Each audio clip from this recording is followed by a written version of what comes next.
Alright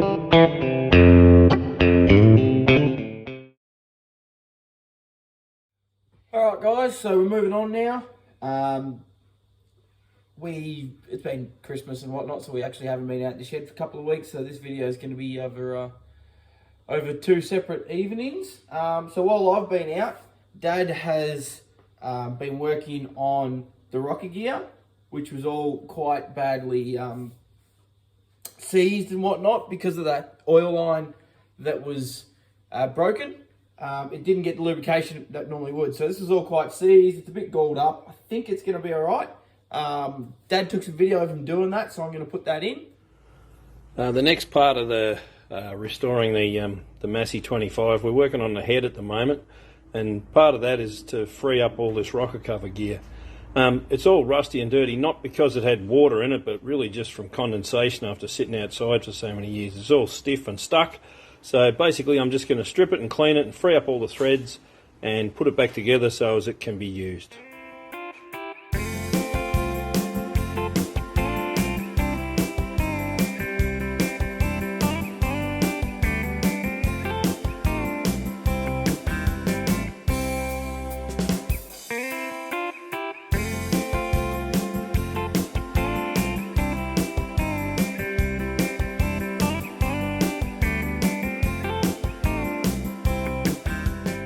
Up, and if you can see here, they are quite worn, so that lack of oil looks to have done a bit of a number on these. We do of course have the parts tractor, so I think what we're going to do, these actually have to wait until after the head's on anyway to put these on. So what we're probably going to do is pull the rocker cover off the parts tractor and see what the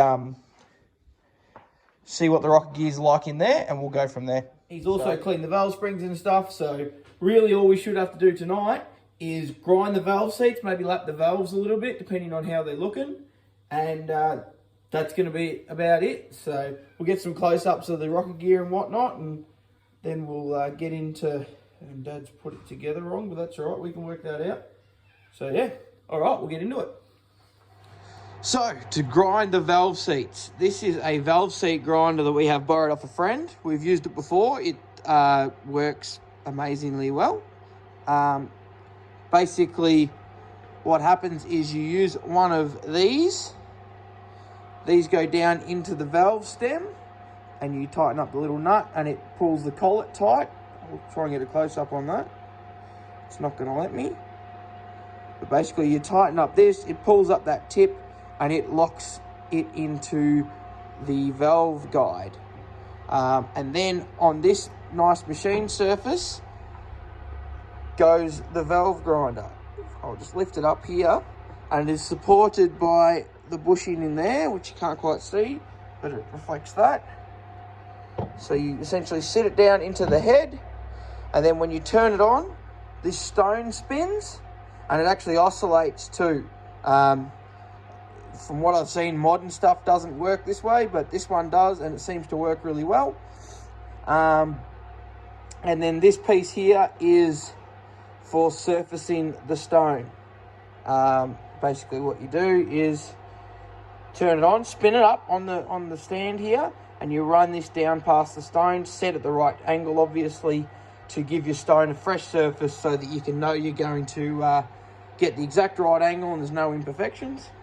Now, our only problem is we don't have the right mandrel to mount this into our head. The guides and the valve stems are 7/16. We have a bunch of different sizes. As you can see, some of these are homemade and whatnot. Like that one's a homemade one, it's not even finished. That's another actually, that's an original. But anyway, some of these are homemade, so we're going to have to make our own. Dad is in the process of doing that now, so I'll take you over and show you what he's up to on the lathe. All right, so Dad's over here on the lathe. He is machining down this bit of rod we've got here to make the mount that we need to make. Basically what we've got, this section here is what's actually going to go down through the valve guide in place of a valve stem. And what the intention will be is we'll leave this shoulder on it, and we're going to thread the other end, and we will be able to thread a nut onto it and tighten it up so that bolts up all that threads up and tightens up tight in the valve stem so it cannot move. And then on this end, he's going to machine, which is actually the same diameter, 7/16, but he's going to leave that shoulder there and then machine a section for the actual valve grinder to ride on up on this end. And that way we can bolt it all in tight onto the head, and we'll get a good straight seat. So basically we've got this at, what did we say? It's 0.4375 is 7/16. I think we've got this at about 0.436 at the moment. So we've got about 1.5 hours of clearance. Obviously you need some clearance. We don't want it to be an interference fit. But yeah, so that's where we're at. Dad's going to keep making this. I might not be able to film more of it as it's probably not going to get done tonight. But yeah, so that's the plan. We'll get this finished and we can grind all the valve seats, and yeah, we'll go from there. So this is that. As you can see, there's just a thread on one end, there is a shoulder in the middle, and this end is where the valve grinder sits on, and this one here is machined nicely to suit the valve guides. So we drop that in, push it all the way down, put the nut on the back to hold it nice and steady. Grab a little spanner. What size was the nut, Dad? 9/16? Smaller than 9/16 apparently. Oh no, sorry, bigger than 9/16. Oh, it's not even 5/8. I feel like it may actually be Whitworth, but anyway. Yeah, I think it is. There you go, whatever that was worked. 11/16, I think it's actually a Whitworth nut. Doesn't matter. Alright, now this is our valve grinder. So Dad's already got it set up. He's actually done one of the valve seats already, just as a test. So what we're going to do here is drop this in, and I've got to remember how to do this now. So you've got this knob on top here. I won't plug it in just yet. This knob on top here actually allows you to adjust how much you're taking. What did this one do? You put a little bit of pressure on it. That's right, to stop it being on the angle. To that mark there. Yep. That just keeps it on a little, you keep a little bit of pressure on it to keep it steady. That's right. You adjust this so it's holding it up off the... Yes, which is why I've got it right now. I've already done that. Seat. Yep. And then, yeah, so you hold a little bit of pressure on here, and that basically just accounts for the weight of the motor. And that just stops it from being on an angle, really, which it's not going to be much of an angle anyway. So... but yeah, so essentially you just hold this, that stops it turning, and then and you just adjust this down until you get a nice grind on the seat. We'll do one, and then we might time lapse it and see how we go. I'm going to plug it in.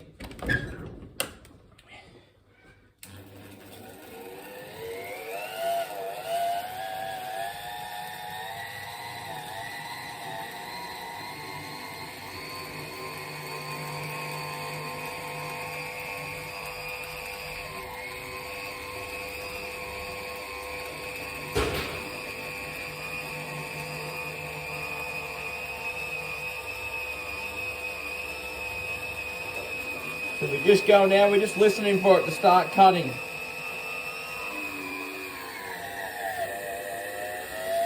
You can hear it just touch there. So we're going to let it do a couple, see this oscillates, so I'm going to let it do a couple of passes all the way around.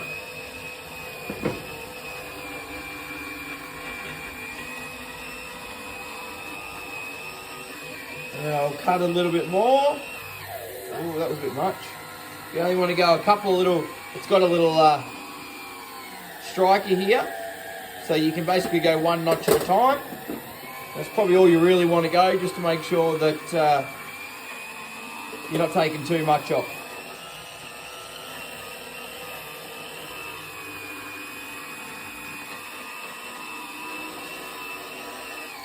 Alright, I'll go in 4 or 5 clicks. I'll turn it off. I'm just going to lift this one off and have a look. It actually looks like it's doing a pretty decent job, which is what we like.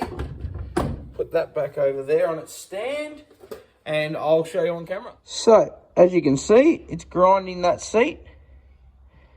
I think it's actually done. I don't think I'm actually going to take any more than that off. I think it's got plenty. So if you look over here, this is one that hasn't been done. So it's not that they're bad, they're actually pretty good. Okay. But we're just taking just a little tickle off them, just to give them a nice solid sealing surface. The exhaust valves are probably easier to see how bad they were. And this is the other one that Dad did.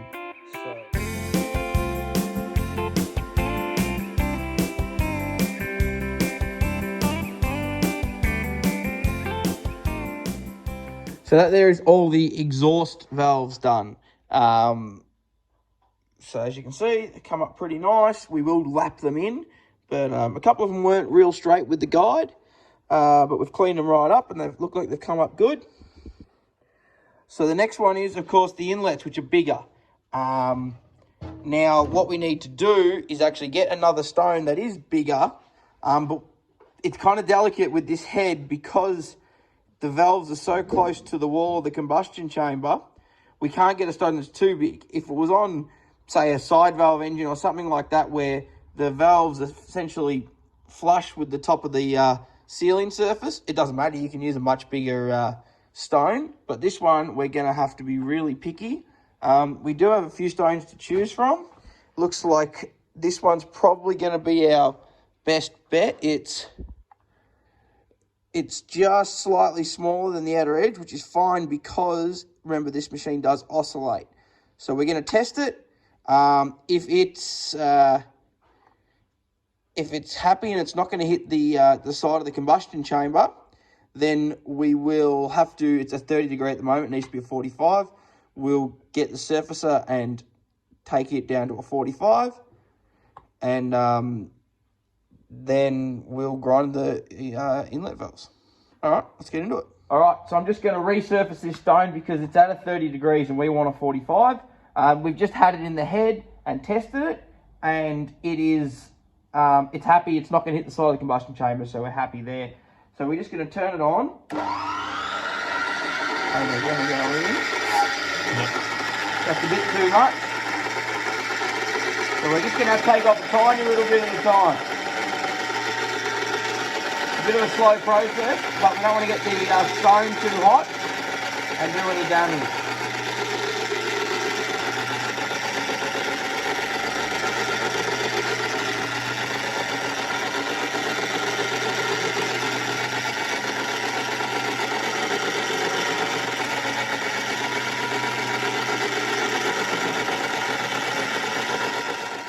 Okay, so you can see here, we haven't taken the whole lot down to 45 degrees. Obviously, try and keep the stone usable for the future. Don't want to use too much of it up. But you can see the angle difference there. It's not a big difference, but that's the difference between a 30 and a 45. And yeah, that outer edge should be all we need. So we'll go and start cutting. I'm not going to bore you with cutting these ones because you've already seen me cut the exhausts. So we'll get into it. Now we're going to move on to lapping of the valves. We're not going to go too crazy. We've obviously got good surface on the valve and a good seat. So we're really just going to lightly lap them.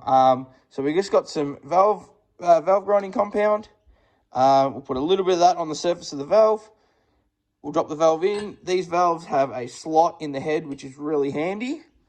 And flat blade screwdriver on the drill. Once again, we're not going to go to town on it, just gently. Go back and forth a few times and then see if we can get a good sealing surface. So just put a little bit, only a very tiny bit of lapping compound on there. We're going to drop it in its hole. We don't want to be too aggressive with it. There we go. And we're just going to put this onto here. Put it on low speed. There we go. Put that on low speed and we're just going to do that, and we'll go both directions, and we won't do a hell of a lot of it, but it should come up really nice. Okay, so we've gone and lapped. You can see, it's a bit hard to see on video, but you can see it's sort of gone cloudy, whereas it was sort of shiny before. And that's because the surfaces lapping into each other. You can see on both faces, there's plenty of sealing area, and it all runs nice and true. So we're really happy with that. We'll go through and do all of them. Okay, so all the valves are in. We lapped them all up, giving it all a good clean, bit of petrol and, to clean any lapping compound off the seats. The head's all cleaned up, so let's put the valve springs back on. I'm sure you've all seen that done before. So I'm just going to turn the video off and quickly throw all them on. Then we might even try and test the seal on a couple of valves and see how good they are. Okay, so all the valves are back together. The springs are on. We just wanted to do a bit of a seal test to make sure that the valves aren't leaking or anything. We got this one sorted. It's happy. Like there's not the ports are dry. Nothing's coming through at all. So that's really good. We'll go through and do the rest of them. And yeah, this head's just about ready to put back on the tractor. Okay, so as you see, we've finished off our reconditioning of the cylinder head. We've gone through, we ground the valves, we ground the seats, we surfaced the head, the sealing surface, the head gasket face. Which is good enough for what we're doing. We're happy with that. We've gone through and we've tested all the valves. We lapped them all in. We've tested all the valves, and they all seem to seal really well. Certainly good enough for what we're trying to do. Dad went through and cleaned up all the spark plugs. He took that video of disassembling and cleaning the spark plugs, which I thought was really interesting. It's quite good. Like, there's really no need to buy new spark plugs for these unless they're really knackered, because they are rebuildable. So yeah, so thanks for watching. Merry Christmas. Sorry we missed a week there with the videos, but gotta do what you gotta do. So yeah, gonna put this back in the ute, take it home, and when I get some time I'll put it on the tractor, and that'll be one more piece of the puzzle going back together. So thanks guys, remember to like, subscribe, leave a comment down below. It doesn't have to be about the video, it could be about anything. So happy to answer any questions or whatever. So, alright guys, see you on the next one.